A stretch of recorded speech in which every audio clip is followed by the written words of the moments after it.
tapped into the ambitions and the aspirations and the dreams of the American people. I will strengthen our military, I will restore peace in the world, and I will rescue the American dream. It is election night in America, and across the country, voters are casting their ballots to pick a new president. It is a pivotal day for the future of the nation.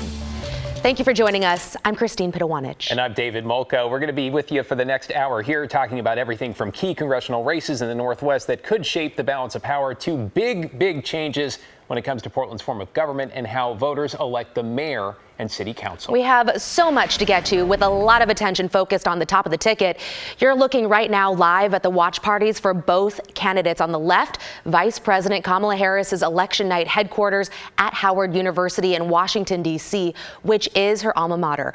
On the right, the watch party for former President Donald Trump at the Palm Beach Convention Center in Florida. So let's bring up the map, give you a look at the race to 270 here. I understand we don't have that right now, but I can tell you Pennsylvania, North Carolina, Georgia all closed. All of those too early to call. NBC projecting Vermont for Kamala Harris, Indiana and Kentucky for Donald Trump.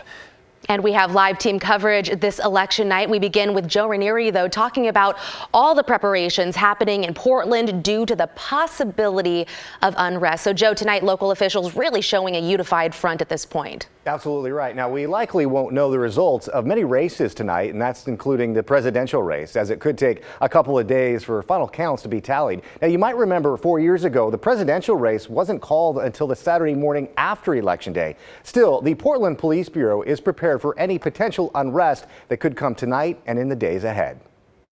Portland businesses have been putting up boards over the last few days, bracing for any potential unrest following election night. But for Portland Police Chief Bob Day, a plan has been in the works for more than a year. We have been preparing for this since I came on board last September. I made this a priority immediately, added additional staff. His police officers have been getting prepared too. We've also done a tremendous amount of training just on the ground with our members around mobile field forces, which are patrol response, as well as the rapid response team getting monthly training. He's also planning to keep officers from getting overworked like they did during the protests of 2020. So over the next couple of days, virtually all officers, all ranks, sworn in and non-sworn in officers will be working longer shifts. So we have people on 12-hour shifts. So we have them coming in staggered throughout the day, 7 a.m. to 7 p.m., noon to midnight. Local agencies have also been working with state agencies. At the Emergency Coordination Center in Salem, they are preparing to work with groups from all over the state. We have 4 different elevation levels for the ECC activation. Level 4 is sort of our steady state operations. Level 3 is our situational awareness. It's a preparedness level. The director of the Department of Emergency Management, Erin McMahon, says her team will be able to provide help right from this room.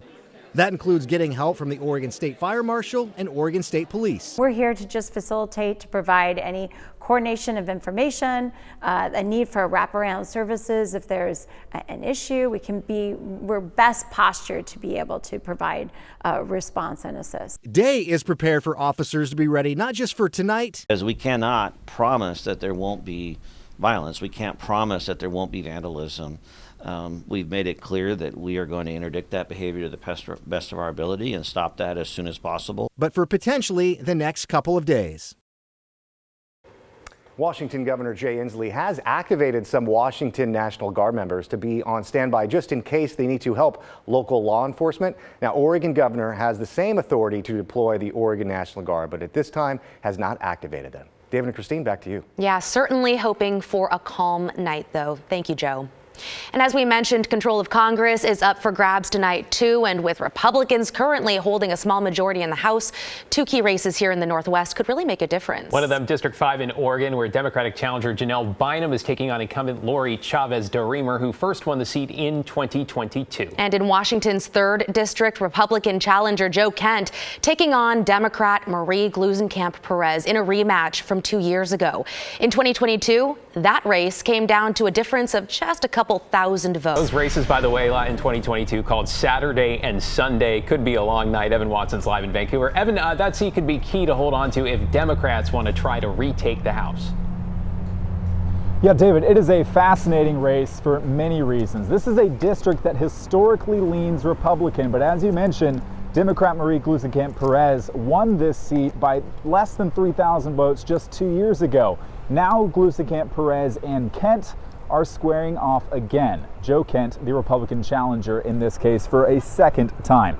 In the lead up to this election day, Gluesenkamp-Perez told me it would be a dogfight, and Kent told me it's real close. That means it could take multiple days to call a winner, just as it did in 2022.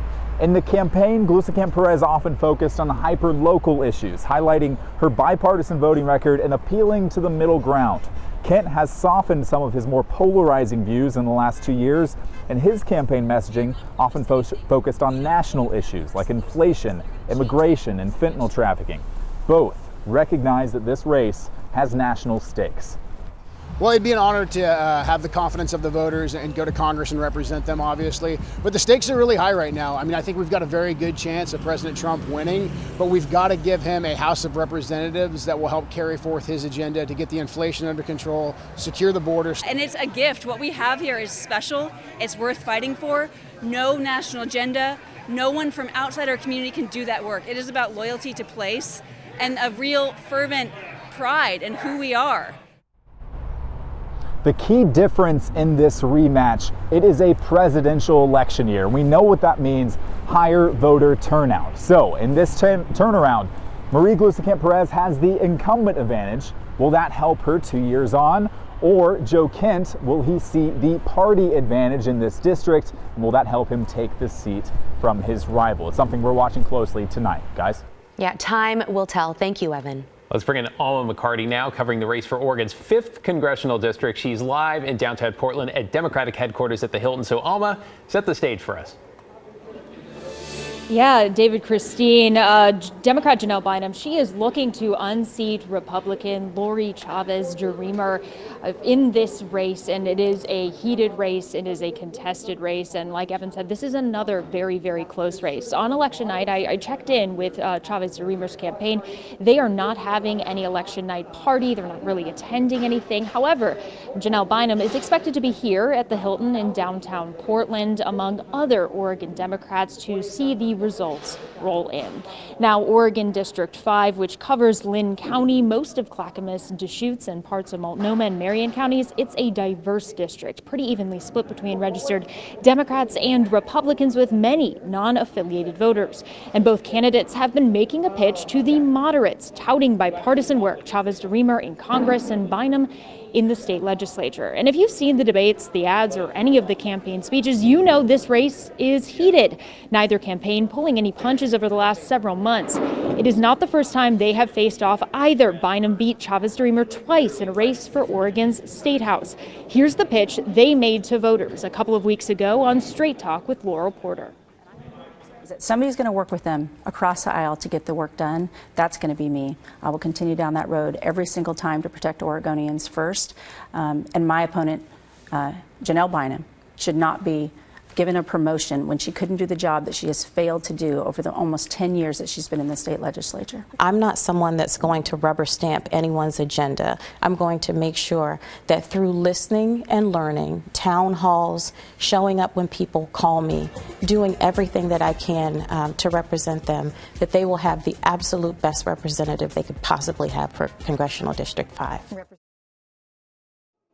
Now, some of Bynum's top issues include reproductive rights, housing, climate, and the economy. Chavez-DeRemer's, on the other hand, public safety, supporting veterans and securing the southern border, and of course tackling the drug crisis. Now, neither candidate in this race expects this to be easy. They also think that this is going to be a very hard-fought battle for Oregon's 5th congressional district. David, Christine, back to you. Yeah, race that was not called until Sunday last election cycle. Thank you, Alma. Hey, you might be getting the idea of just how much there is to cover tonight, from federal to state, to a first-of-its-kind election for Portland mayor and city council. Tonight, we are in it for the long haul. Join me, Laurel Porter, our political panel, and our team of reporters starting at 7 this evening. We'll be streaming for free on both KGW.com and KGW Plus, with the first local results starting at 8. Remember, you can download the KGW Plus app anytime on Roku, Apple TV, or Fire TV.